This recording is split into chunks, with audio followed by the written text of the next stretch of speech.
Cartoons and animation are essential to Hollywood. Cartoons have brought about new ideas, new forms of entertainment, and more. Cartoons and animation have shaped our world in more ways than we could possibly ever imagine, starting way back in 1877 to the present day. This is the story of animation.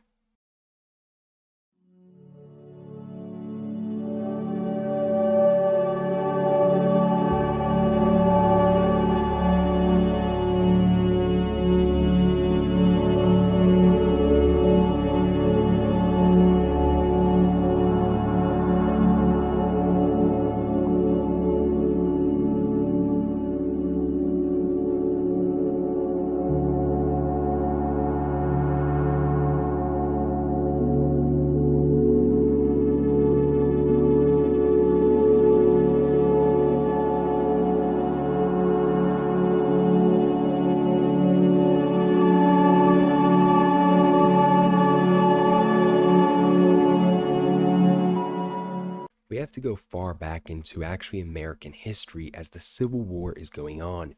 In 1877, we started seeing the first official cartoons as they were these drawings made for political cartoons, political propaganda. They were shown in the newspaper and would usually slam other opponents. Now, this is a theme that we will actually see prevail on later. As you see, most of these cartoons were hand-drawn and featured in the newspapers. They were to demonstrate the state of America and, as I said already, slam some opponents. The artist behind these cartoons was Thomas Nast, or at least he was the one to start it all. So we could refer to Thomas as the father of all cartoons and animation overall. Now, political cartoons carried on throughout the years, but it wasn't until the 20th century that cartoons had become animated. You see, in 1900, newspaper cartoonists J. Stuart Blackton and Winsor McCay both made a cartoon, The Enchanted Drawing. Now, this was a silent film. Not only was this the first animated cartoon, it was also the very first cartoon to use both humans and cartoons on a screen. Now, granted, this cartoon was one that had limited animators. Sadly, on December 7th, 1902, the father of American cartoons himself, Thomas Nast, had sadly passed away. Going back to J. Stuart Blackton, on April 6, 1906, he released Humorous Phases of Funny Faces, which had more animation in it opposed to The Enchanted Drawing. Humorous Phases is regarded as the first ever animated cartoon since this was the first cartoon released in the United States. Now, in Japan, a new form of animation by the name of anime had begun. This had been estimated to start in the early 1900s, but the earliest confirmed piece of anime is Shinkago Mien no Shippai. In 1919, the first well-known cartoon appeared, Felix the Cat, and even today, he's a pop culture icon. In the 1920s, we really start to see the cartoons pick up and become revolutionary. Take, for example, Walt Disney. Now, Walt was born on December 5th, 1901 in Chicago, Illinois, but in 1923, the Walt Disney Company was created. Walt didn't start with Mickey Mouse or even Oswald the Lucky Rabbit at the time. Instead, Walt did what Walt always does, which is push the boundaries of Hollywood. Of course, Walt was one of the original cartoonists, but he did something incredible. In 1923, Walt worked with Laugh-O-Gram to make Alice's Wonderland. This cartoon was both animated and live action. Now, unlike The Enchanted Drawing, this animated cartoon had a human actually immersed in a cartoon world. That human was Alice. The practice of humans in cartoons would later be revived in the 1960s with Disney's Mary Poppins. Going back in time a bit, on March 2nd, 1904, in Springfield, Massachusetts, Theodore Geisel, better known as Dr. Seuss, was born. In 1927, Dr. Seuss started his cartoons in the comics. Now, Seuss had some political cartoons, much like those from the 1870s. Some of Dr. Seuss's earlier comics shows have been attempted to be canceled, but November 18, 1928 would mark one of the most important days in all of cartoon history and animation, even just the history of cinema. Prior to 1928, cartoons didn't have any sound, and if they did, it would be music. No actual voice acting or sound effects, none of that. All that changed, though, on November 18th, 1928. Steamboat Willie debuted in the theaters. Now the world was introduced to Mickey Mouse, Minnie Mouse, and Pete the Cat. Walt then continued this in 1929 with the Skeleton Dance, which was released on August 22nd. This skeleton dance would actually be the first in many of what Walt called silly symphonies. Over the next years, silly symphonies took off and were introduced to characters like Donald Duck and the Wise Little Hen through these silly symphonies. But Disney wasn't the only one making waves in the cartoon industry. In 1930, a short called Dizzy Dishes premiered, and it featured Betty Boop. Over the years, we know that Betty Boop becomes a massive pop culture icon that everybody recognizes, somewhat like Felix the Cat and Mickey Mouse. In this same year, the first ever Warner Bros. Looney Tunes cartoon would hit, Singin' in the Bathtub. Now, it wouldn't actually feature any of the Looney Tunes characters that we know today. In 1932, that would mark the end of the black and white era. Walt Disney did it again with Flowers and Trees to be the next biggest silly symphony, which would actually introduce us to the colorized cartoons. The days of the black and white Mickey Mouse and Betty Boop were over. Color was now something that the animators knew how to work with in film. RKO Pictures and Warner Brothers came together to create the first film to feature stop motion in a realistic way, King Kong. Now, King Kong did hit theaters in March 2nd, 1933. King Kong primarily focused on the people, but of course the big reason that people went to go see it was King Kong, since he himself was stop motion, and at that time it looked a little bit realistic. In this same year, a short by the name of Popeye the Sailor would debut. This actually was under Betty Boop cartoon, but the world would see yet another cartoon icon, Popeye.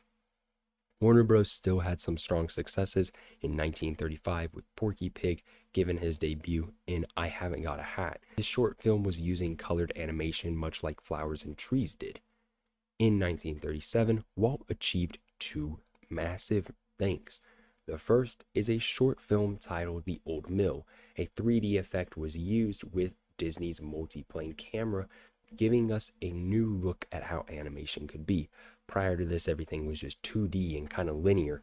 Now there was 3D animation, and it wasn't like Toy Story, but you could still have some more realistic looking features, and the cartoons kind of came to life. But the bigger thing happened on December 21st, 1937. Two things actually happened in the world of cartoons. One was the premiere of Snow White and the Seven Dwarfs. This would become the first ever full-length animated feature film. This film debuted on theaters all across America and even the world. Walt got an honorary Oscar for this. Snow White and the Seven Dwarfs wasn't just an achievement for animation, it was an achievement for Hollywood and cinema overall. This film is groundbreaking and redefined the industry. I mean, look at Hollywood now. We see cartoons in 3D animation now, and those are blockbuster films. If it wasn't for Snow White and the Seven Dwarfs, we would not have all that. The days of hand-drawn animation is almost fully over, with the exception of a few films nowadays. But because of Snow White's success, it showed Hollywood to actually start investing in cartoons and not just do live action. The second biggest thing, though, was Dr. Seuss actually getting into children's books and publishing, and to think I saw it on Mulberry Street, which would skyrocket his career of being a critically acclaimed children's author. In 1937, Warner Bros. Did it again. They made another icon. This time they introduced Daffy Duck in the cartoon Porky's Duck Hunt. Over the years, Walt began to step it up in making movies. The year 1940 brought both Pinocchio and Fantasia to the table. In that same year, Warner Bros. Created their most well-known Looney Tunes characters, Elmer Fudd in the short titled Elmer's Candid Camera, and better yet, Bugs Bunny himself in A Wild Hare. Earlier in the year 1940, a cartoon called Puss Gets the Boot debuted with Tom and Jerry, but this wouldn't actually be under the Hanna-Barbera umbrella. That would come a little bit down the road. In the midst of all this fun was the dark days. You see, on September 1st, 1939, World War II had started. America didn't join until December 7th, 1941, following the attacks on Pearl Harbor. So what did the cartoon companies do, you might ask? Well, they made wartime propaganda. Disney made propaganda posters at first, It was all coming full circle. You see, the reason these cartoons had started in the first place was to be propaganda for the civil rights movement, and now they were encouraging Americans to enlist. In fact, Walt didn't even profit off of any of the propaganda films, military emblems, or anything else for the war, so it was all free of charge. Disney made this all complimentary to support America. They even made war bonds to appeal to children by having Disney characters on the outside of them. Cartoons such as Diffie-Hell's and Commando Duck are now known as horrible things that Disney has tried to hide. But if you actually watch these cartoons, you can see the messages of patriotism they tried to push, especially with Diffie-Hell's. You see, Diffie-Hell's is now seen as a cartoon in which Donald Duck joins the Nazis. And this is true, but not many make it to the end and see that it was actually a nightmare and not his dream. In fact, he wakes up in America and sees the Statue of Liberty, and he knows that he's finally safe. Disney not only made propaganda cartoons to help people enlist, but they also made some for the home front. This means they would encourage bonds and other things at home. Now, what you see here is a Dr. Seuss political cartoon. You see, it wasn't just Disney who did the political cartoons. Dr. Seuss did it as well. Even our friends over at Warner Brothers made some with the Looney Tunes. In the midst of the war, Dumbo was released in 1941, and in 1942, Bambi was released. Nominated for 3 Academy Awards and was put in the Library of Congress under National Film Registry. Now, initially, Dumbo, Bambi, and Fantasia were all box office flops, but nowadays these 3 films are big-name movies and very important to Disney. It was just all the timing. The war was going on, people didn't want to go see the movies. There was a movie that Disney has hidden nowadays that was actually pretty big in this time as well, Song of the South. This film combined both animation and live action in 1946. As the war neared the end, the cartoons were back and they took off. From 1944 to 1964, the Looney Tunes were unstoppable.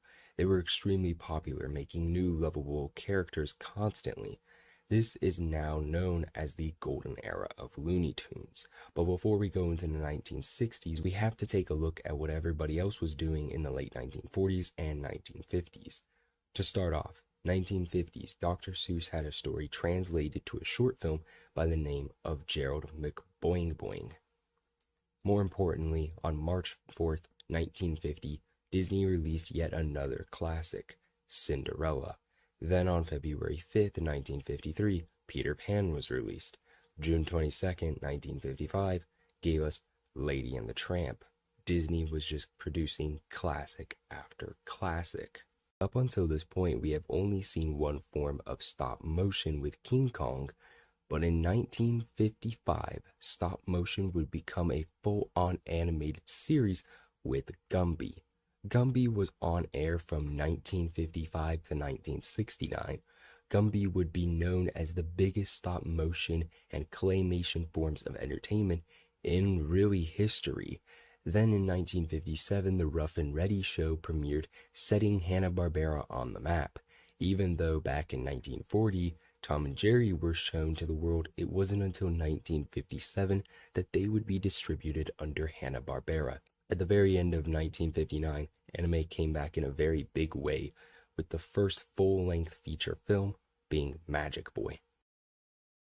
TV was showing things like The Twilight Zone, Gunsmoke, Star Trek, The Munsters, Doctor Who, Bewitched, The Brady Bunch, Columbo, and a lot of others. The movies were showing things like Batman, 2001: A Space Odyssey, George A. Romero's Night of the Living Dead, Planet of the Apes, The Birds, James Bond, Psycho, Rosemary's Baby, Little Shop of Horrors, Sound of Music, and the list goes on and on and on. The first thing that cartoons had brought into the 1960s was the Flintstones. The fun-loving family sitcom was really the first cartoon sitcom out there. In fact, this has been said to be the second greatest cartoon of all time. This show was vibrant, funny, and all around amazing. After this, in 1962, Hanna-Barbera struck it again with The Jetsons, another cartoon that was very similar to the Flintstones, just set in the future. Both were sitcoms about families, both had animation that was very similar, and similar comedy. The key differences that the Flintstones showed us was the life of the cavemen and women, and the Jetsons was set in a far-off future with floating cars and whatnot. Then on March 20th, 1963, the world was given the Pink Panther. You see, in the 1950s and 1960s, comic books became bigger and bigger and bigger than ever, especially the ones with superheroes. So why not bring a comic book to life with animation? On September 10th, 1966, the New Adventures of Superman took off, and this would become the first ever superhero cartoon. Then in 1967, Spider-Man would become a cartoon. The same went for the Fantastic Four in 1967 as well. 1969 would bring us Batman. Now, while the superheroes were having their time to shine in the 1960s, the 1960s actually became the decade of not only original superhero cartoons, but also holiday specials. In 1964, arguably the most famous holiday special of all time was aired on television, Rudolph the Red-Nosed Reindeer. We may be different from the rest. Who decides the test of what is really best? Now, this special was a musical, and it was stunning for the times. It's amazing. It uses stop-motion puppets to tell the all-new story of Rudolph the Red-Nosed Reindeer. Then, in 1965, Charles Schulz brought to life his most famous comic strip, The Peanuts. Charles made one of the most famous and beloved Christmas specials of all time in 1965 with A Charlie Brown Christmas.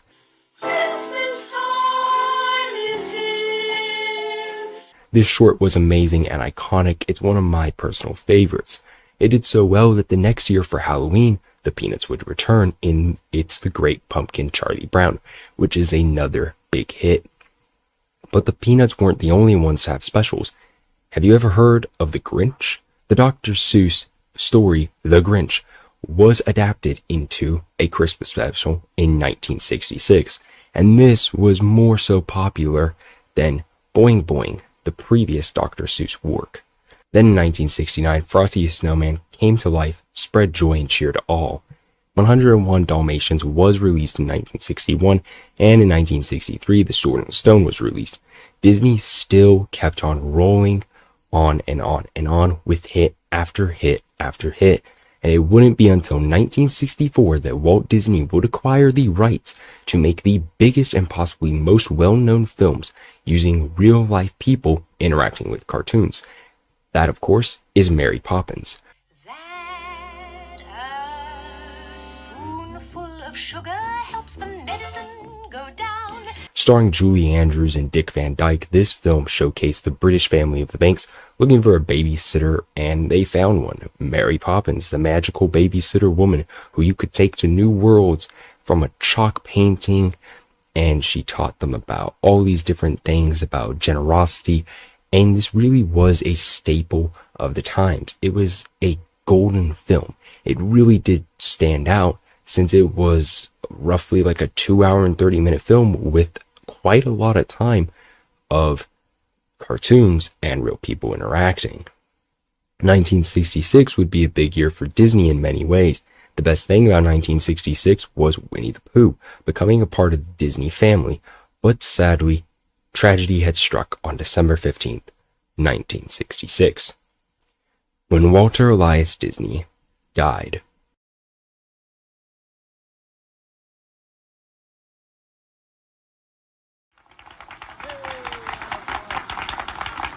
To all who come to this happy place, welcome. Disneyland is your land. Here age relives fond memories of the past, and here youth may savor the challenge and promise of the future. Disneyland is dedicated to the ideals, the dreams, and the hard facts that have created America, with the hope that it will be a source of joy and inspiration to all the world. Thank you. It wouldn't be until 1967 that The Jungle Book was released. This was the final film that Walt even really got to work on, and it was the first Disney film without Walt around to see it. But the magic of Walt was very, very much still there. 1968, Chitty Chitty Bang Bang was brought to the screens, another one with live action actors and animation. But who could forget the musical journey of a movie titled Yellow Submarine from the 1968 Beatles album, Yellow Submarine. Now, the Beatles used this cartoon to present their album, and this is something that nobody actually had done in music so far. This would add to the record of the Beatles being one of the most influential bands and just one of the most iconic bands. I mean, they're the first ones to use cartoons and animation in music videos. Sometimes today we see that, but this is a full-on album on full display with cartoon movie. Back then, music videos were there somewhat, but they weren't really huge stories. You see, Michael Jackson really propped up the storytelling with music videos in the 80s. Most notably, he made Thriller and Smooth Criminal. So in this way, the Beatles were really big pioneers, taking an album and making a story out of it with a film that is animated. To close out the 1960s, Hanna-Barbera gave us one final series, one that would be still here to this very day, Scooby-Doo. Scooby-Dooby-Doo, where are you? We need some help from you now. And the series was groundbreaking, creating a spooky show for children that had a lot of comedy, and at the end of every episode, the monster would be revealed to become a human. Mystery Gang would take on many villains over the years and become a staple of all cartoons, especially the Hanna-Barbera cartoons. The 70s then came along and, well, movies had changed drastically. Horror had become something new and far darker than ever. Science fiction was also ruled at the box office with things like Close Encounters of the Third Kind, Star Trek, Alien, Star Wars, Superman, and more. The 70s was probably the lowest season of cartoons. Not many new and initiative things came out, but there were still superheroes like Batman and Plastic Man, and Scooby-Doo still was going on. There are really only 5 noteworthy things of the 70s for cartoons: Schoolhouse Rock, Tolkien's Middle-earth books being adapted into cartoons, CGI, Lego brick films, and adult animation. The Hobbit and Lord of the Rings were made into TV specials, and the funny thing is, even to this day, there are some fans who feel like these are superior to the Peter Jackson films. These were the original things that kids of that time would grow up on. Yes, they had the books, and yes, they loved the books, but to have a visual representation of the books was truly stunning for them. Another big thing was Schoolhouse Rock, and these cartoons were educational, and even when I was in elementary school, they were still being used in schools to teach kids about grammar and economics and politics and just how the world works really. But by far the biggest thing and the most hidden one is a computer animated hand. This was the very first CGI cartoon. It was just an offhanded little thing here, but it was the first trace that we have of CGI. 1973 though brought something very unique, the first ever brick film. This film wouldn't be actually seen publicly online until about 2013, so I'm guessing this thing was released at like film festivals and such.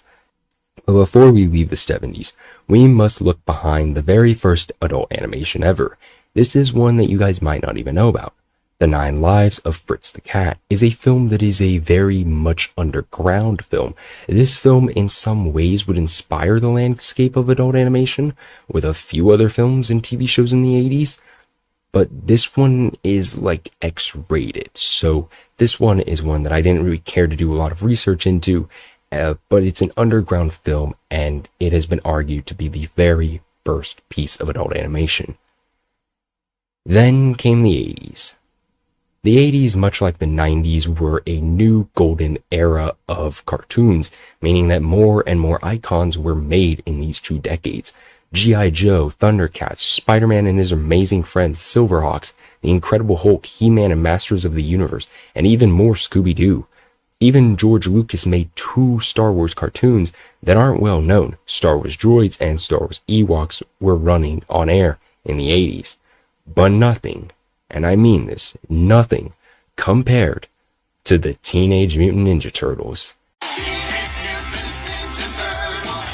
Even to this day, the TMNT are huge. The Teenage Mutant Ninja Turtles are, along with a lot of shows like G.I. Joe, He-Man, the Thundercats, and Silverhawks, a new age of very, very flashy cartoons with a lot of masculine characters fighting the bad guys and saving the day and saving the world.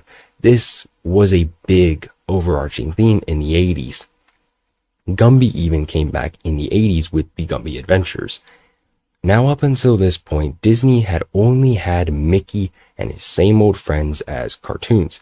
But in the 80s, they actually changed it up and expanded the Disney family a little more with DuckTales. DuckTales had Donald Duck and his nephews Huey, Dewey, and Louie as they go on mystical adventures with Uncle Scrooge, otherwise known as Scrooge McDuck. From this show, another show was birthed named Darkwing Duck, which is pretty cool. And to this day, the DuckTales have been kind of like their own little section in the Disney landscape that is very iconic and very successful and has an imprint on a lot of people's childhoods. The biggest thing that people sometimes miss is that Andre and Wally B was the first ever CGI short film from Studio Pixar. Now, this short film was much more successful than a computer animated hand because this short film was a part of the company that made the first ever full-length CGI feature film. Then in 1981, a cartoon movie named Heavy Metal debuted.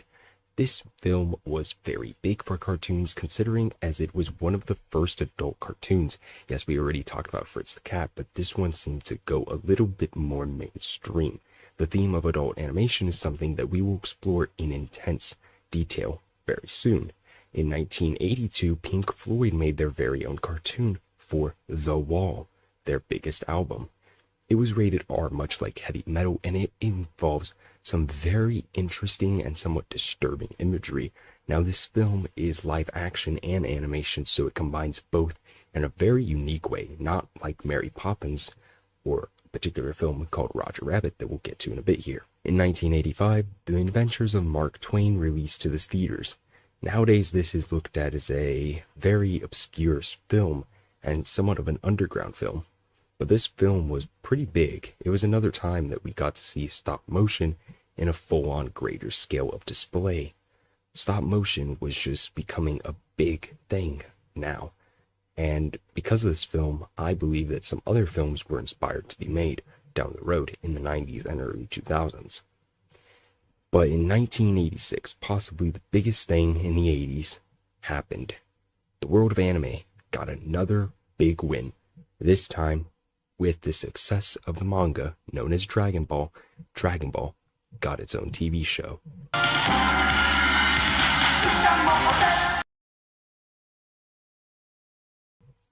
Now, this would become one of the very first big anime shows that would reach a worldwide audience. To this day, Dragon Ball is still popular, going on with multiple spin-off shows, multiple hours of content, multiple manga issues, and even multiple video games and movies. The thing just keeps on getting bigger and bigger and bigger. And honestly, it is still extremely relevant today.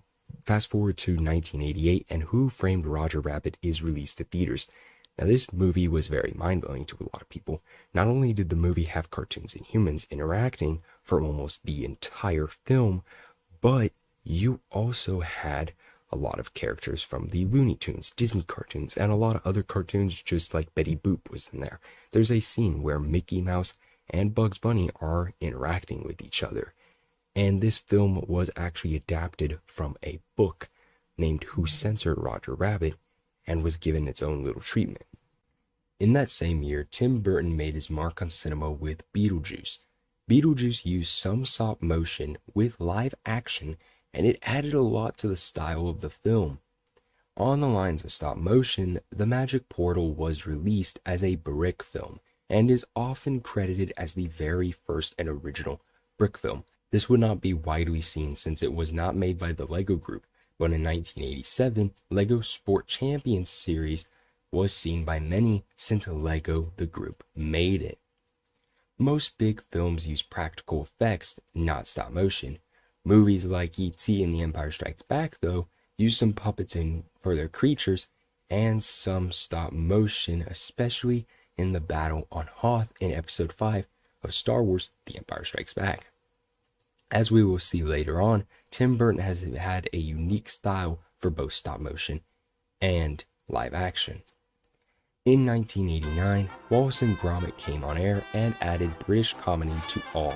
The series has become widely popular over the years because of how detailed the claymation is and how funny the series can get. It's really been a huge staple, almost like Gumby. But by far the craziest and most recreational thing that had happened at the end of the 80s was not only the release of The Little Mermaid by Disney, but more importantly, on December 17th, 1989, the world would see the first ever mainstream adult animation called The Simpsons.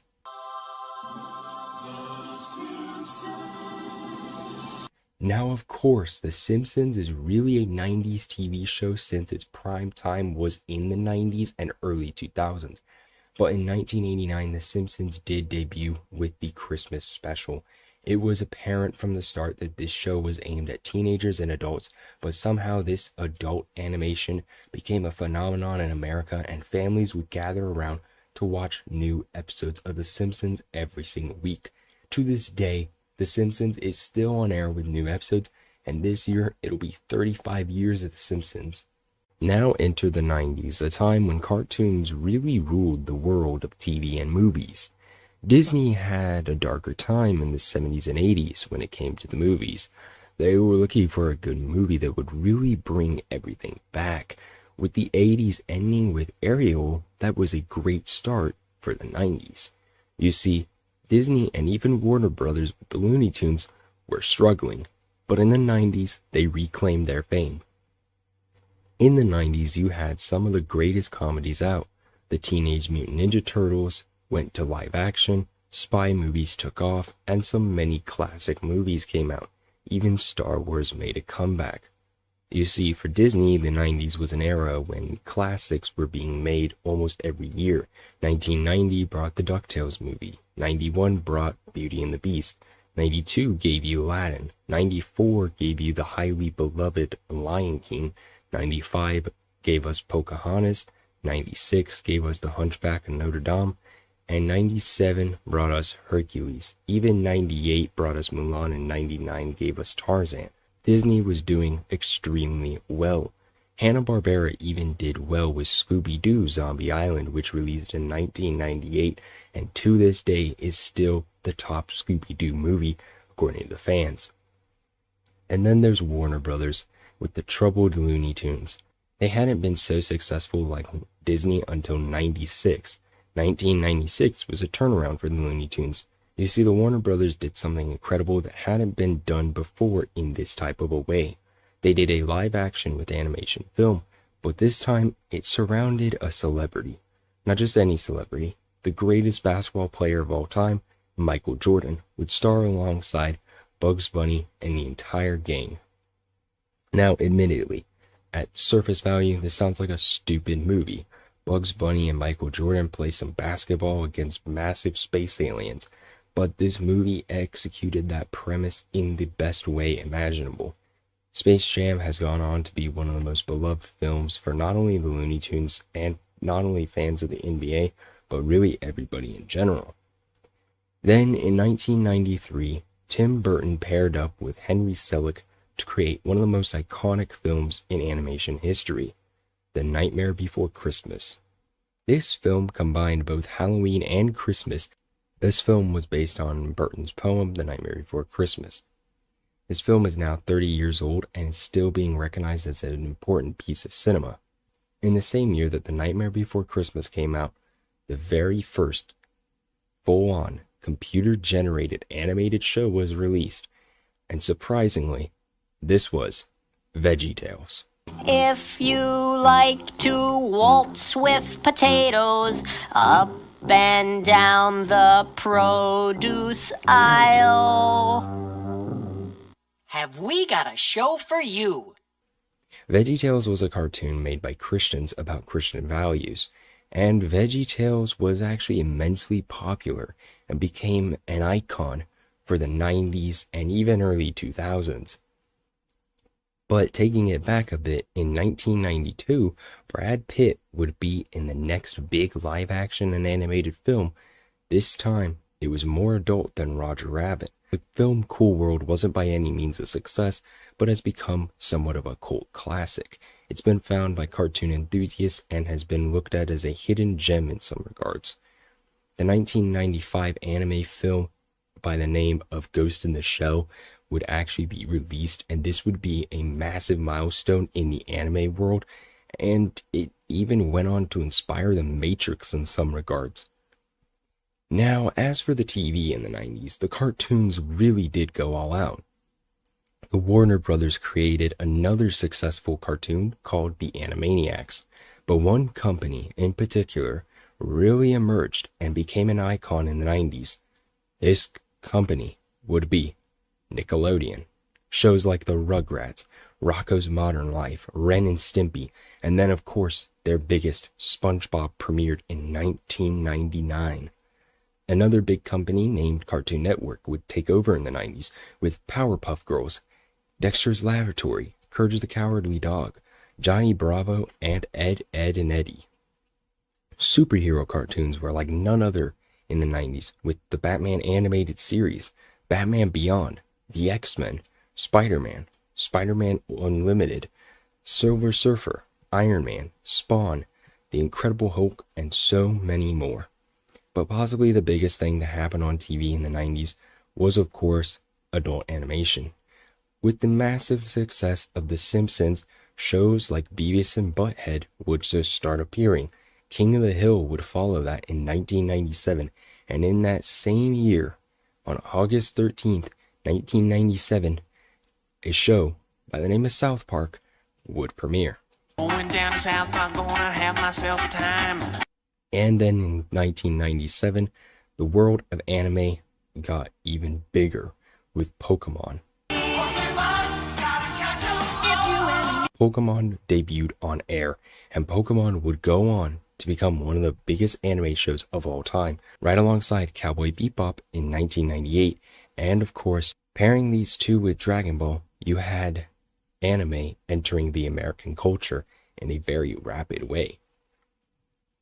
Now, South Park took the world by storm, much like The Simpsons, but as we discussed, The Simpsons was an event for families to sit around and watch. South Park, on the other hand, was something that was popular because of how controversial it was. South Park is a show that will make fun of everything and anything, and this has actually resulted in the show creators getting death threats from people in foreign countries. South Park was so famous that in 1999, South Park Bigger, Longer, and Uncut released in theaters. I'm getting pretty sick of him calling my mom. Well, cause I'm a bitch, he's a big fat bitch. This movie had big name stars such as George Clooney and Isaac Hayes. This film would go on to be nominated by MTV for Best Musical Sequence and win. In the same year, Family Guy aired. Is violence in movies and sex on TV. But where are those good old-fashioned values? Now, despite Family Guy being a show that many people will now say is not funny or even good, Family Guy has been successful ever since it aired. South Park, Family Guy, and The Simpsons have marked the world with their impact. In the case of Family Guy, the show proved its place in some of the most iconic cartoons due to the edgy humor and iconic characters it made. But probably the biggest success of all of the 90s altogether was November 22nd, 1995, when Pixar stepped it up and released Toy Story. To infinity and beyond! Toy Story was the first ever full-length animated film, and would star big people like Tom Hanks and Tim Allen. This film paved the way for not only Pixar, but even Disney's animation later down the road, and arguably all of Hollywood. In 1996, Tim Burton and Henry Selick came back to the drawing board to make James and the Giant Peach, which combined the stop motion and real people. It wasn't as big as Nightmare Before Christmas, but they kept on going with some other films down the road. DreamWorks, a company you've probably heard of, struck ground on October 2nd, 1988 with Ants. Now, the reason I'm bringing this film up is that this film was released before A Bug's Life, which caused the company to look bad because both films centered around ants, yet one studio did it better. Now, later on, details showed that Ants was actually a direct copy of A Bug's Life, since this guy named Katzenberg been let in on the details of A Bug's Life and left Pixar to found DreamWorks. Pixar's Bug's Life came out on November 25th, 1998. DreamWorks wasn't so big at first. Not even Prince of Egypt, which released on December 18th, 1998, was a big success. At the very end of the 90s, Star Wars had returned. Star Wars The Phantom Menace did something that was actually really special and took what Jurassic Park did with CGI to new realms. They went all in on CGI. And the days of practical effects were nearly gone because of The Phantom Menace. George Lucas once again had defined the industry, this time with Jar Jar Binks himself as a CGI figure alongside many other characters in The Phantom Menace. Now, a new century had dawned as the 2000s came about. They rolled in with cartoons and animation like none other. But first, CGI did take over in 2000 with the X-Men. Later, in 2002, Spider-Man was released. Both utilized CGI in huge ways, just like Lord of the Rings and Harry Potter would in the 2000s. One of the first movies that Disney ever made in the 2000s was Fantasia 2000. Now, Fantasia 2000 was a weird continuation of Fantasia. It was a semi-sequel, but also kind of distant as a sequel, if that makes any sense. This film was much like the first, where it tells stories through music and animation, and it was a moderate success. In the exact same year, Disney released a full-on computer animated film called Dinosaur, and Dinosaur did horribly. But in 2001, DreamWorks actually put themselves on the map for the first time with Shrek. Eddie Murphy and Mike Myers starred in the movie and really made the movie what it is. Sadly, Steve Harwell, who made the song All-Star, which also helped popularize the movie, died this past year. Rest in peace to Steve Harwell. In 2001, Adult Swim was actually founded and created with Space Ghost Coast, which is a mouthful, originally airing on Cartoon Network. In 2002, motion capture CGI was used in immense ways, with creating Gollum for Lord of the Rings at the Two Towers. In the same year, for the first time ever, the Oscars gave an animated movie an award for Best Animated Film, that film being Shrek.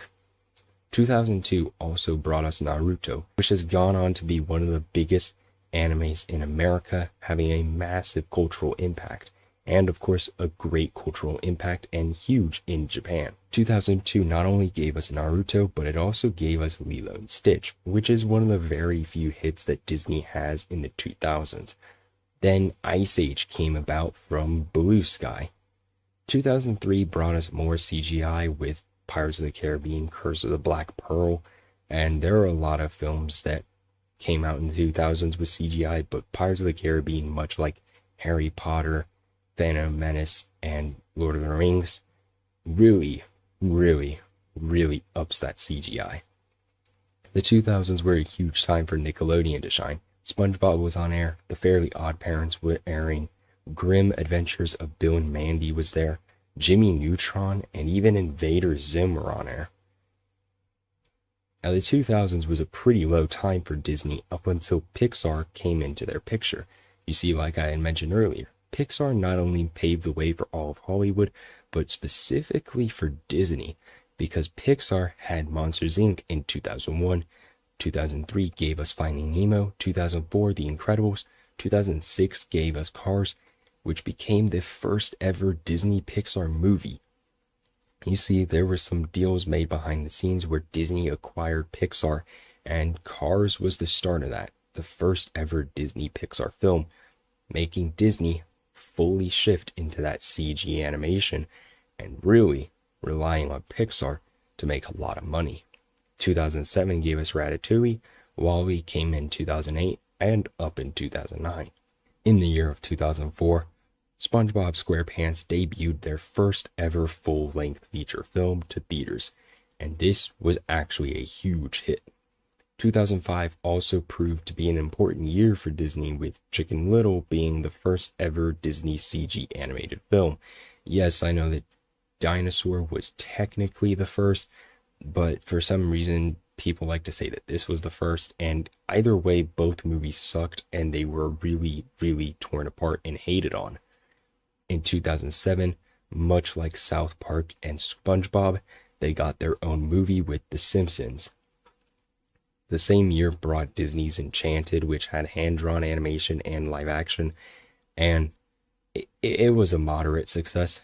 But the biggest event of the 2000s was 2008 when the MCU was kicked off with Iron Man. Now, CGI was pretty heavy in this film, but it actually was utilized and worked extremely well. You'll notice earlier 2000s, really just 2000 CGI in general, was good. And then companies started to cut costs in the late 2010s and 2020s. And it's kind of gone downhill. But back in 2008, Iron Man CGI was amazing. And of course, throughout the next 11 years from Iron Man all the way to Endgame, the MCU would build up 3 whole phases of film, all utilizing CGI in new ways that would actually get better and better over time. And arguably Endgame kind of ruined CGI, but most of the films just got better and better, and the MCU changed Hollywood in so many ways, but one of the biggest being the use of CGI. Now, 2009 was actually a very big year for animation, especially the stop-motion industry, as Fantastic Mr. Fox was released. This had a star-studded cast, but the bigger film was Coraline. Coraline released with Henry Selick at the helm. Now, Coraline is regarded as one of the best stop-motion animated films and one of the best Halloween movies. Unlike The Nightmare Before Christmas, Coraline wasn't just a bit morbid with a lot of light in it. No, Coraline was very dark and morbid, and somehow, sometimes, had glimmers of light and hope. It was a very much more dark and serious film, but it proved to be a massive success. In 2009, probably the only other big Disney film, aside from Lilo and Stitch, that isn't Pixar, was released. That being The Princess and the Frog, and this was a huge hit. It was very well deserved. In fact, The Princess and the Frog was one of the final Disney movies with hand-drawn animation in the traditional sense. But the biggest thing was 2009's Avatar. Now, CGI was really good looking in this film, and honestly, I don't personally think it aged well, but hey, you know, when it came out, it was huge because CGI was just all over the place. Like, you thought it was big in Star Wars or Lord of the Rings or maybe even the MCU. No, like, this thing was all CGI. And nowadays it doesn't look that great, but that's just my opinion. The 2010s rolled in with more and more CGI and 3D animation. The days of the hand-drawn animation really became restricted to TV shows with very few exceptions. The 2010s really set Cartoon Network on the map for good. In 2010, you got Adventure Time, and that debuted and ran until 2018. In that exact same year, Cartoon Network released the regular show, which went up until 2017. Those two shows being their biggest and most long-running shows. Then in 2010, South Park made big news and headlines with episodes 200 and 201. These episodes depicted the Prophet Muhammad in ways that were insulting to some. This actually received massive and severe death threats from Islamists. Disney Pixar added one more film to the Toy Story franchise in 2010. The film that should have really ended their story, but sadly Disney wanted more money, and you'll see that happen over time. And Disney added one more film to the Toy Story franchise in 2010, and it was a stellar ending, but sadly Disney wanted more money, and so they went for a 4th and now a 5th. Toy Story 3 was released, and it still has been seen as one of the biggest and greatest animated films, as a cinematic masterpiece. I mean, come on, Toy Story 3 was the first film to gross $1 billion in the animation space. The Amazing World of Gumball released in 2011 and had a really unique blend of multiple animations, and it's had a huge cultural impact. Same thing with Phineas and Ferb, except Phineas and Ferb had their own movie released in 2011, and it's just hand-drawn animation. But still, this is a movie that, much like the SpongeBob one and the Simpsons one, showed that animation companies really could make a TV show have its own movie and be a huge hit. Going back to 2010 though, the company Illumination would release Despicable Me. This really set them on the map in the animation landscape because Despicable Me paved the way for Illumination, as Illumination made 4 other films off of this franchise and are going to release a 5th film, another film, making it the 6th film in the entire franchise this year. In that exact same year, Disney made Tangled, which was the first successful CG animated films under Disney and Disney solely alone. More movies though were gonna come just like this. In 2012, Paranorman released and it broke that landscape of stop motion. 2009 did have Coraline and that was stunning, but Paranorman just took things to new levels. And Tim Burton even came in with Frankenweenie, which had a new light in stop motion. 2012 also brought us Gravity Falls, which was one of the biggest and most cohesive children's shows ever and has a long-lasting cultural impact. But then 2013 happened, and 2013 brought one of the biggest cartoons of the 20th century, Rick and Morty. Rick and Morty might just look like a stupid adult animation, but I assure you, somehow this film that is just a stupid adult animation became a cultural phenomenon. It is so popular that the season 3 finale gave Adult Swim their highest ratings of all time. But by far, 2013 and possibly the 2010s, the biggest thing in the animation world was Frozen. Frozen became a modern classic for a Disney movie, and more importantly, would become a part of the top 3 highest grossing animated films. It remains as the 3rd most grossed animated film. A good 10 years ago, the greatest film, in my opinion, from the 2010s animation happened, or at least one of the coolest ones, which was the Lego Movie. The Lego Movie paid homage to a lot of those Lego stop-motion brick films that we got to see, and, well, it took Lego figures, animated them in an epic way, and gave Hollywood an entire new prospect, Lego animation films. And so far there have been 3 other films, and there's only been one dud out of the 3. 2016, Disney gave us a very huge film, The Jungle Book remake. Now, out of all the Disney remakes, this one is the most impressive because this really did push the limits of CGI. I've been saying that a lot of these movies have more and more CGI, but this film had one human. One. That's it. Just one. Everything else was CGI. The sets, CGI. The animals, CGI. Everything else. One real human interacting with CGI animals. Now, in that exact same year, something kind of went under the radar, but now we can deeply notice this, which was Disney started to use that deep fake technology to de-age Grand Moff Tarkin and Princess Leia in Rogue One. This was an absolutely stunning one to everyone. Not only was Rogue One a big enough of a success on its own, the fact that Grand Moff Tarkin came back and Princess Leia was in it was amazingly stunning. In a short amount of time, this technology has blown up and become so far advanced that it's actually scary. In 2018, Sony Animation made Spider-Man Into the Spider-Verse. This movie was a smash hit due to the amount of different animation styles used in the film and just a genuinely good story. This film was an amazing superhero animated film, and this film was one of the greatest things out of the 2010s for the animation space. I mean, come on, this was hand-drawn animation processed by a computer on this insane scale and gave us just a fresh breath back into the animated space that we once knew with hand-drawn animation. Now, I didn't really cover the fact that in the 90s, animated DC films started up, and There were a lot of Batman ones in the 2000s and in the 90s, and an animated DC universe would start up in the 2000s that is still going on today. But none of those films were quite as big as Killing Joke, which released in 2016.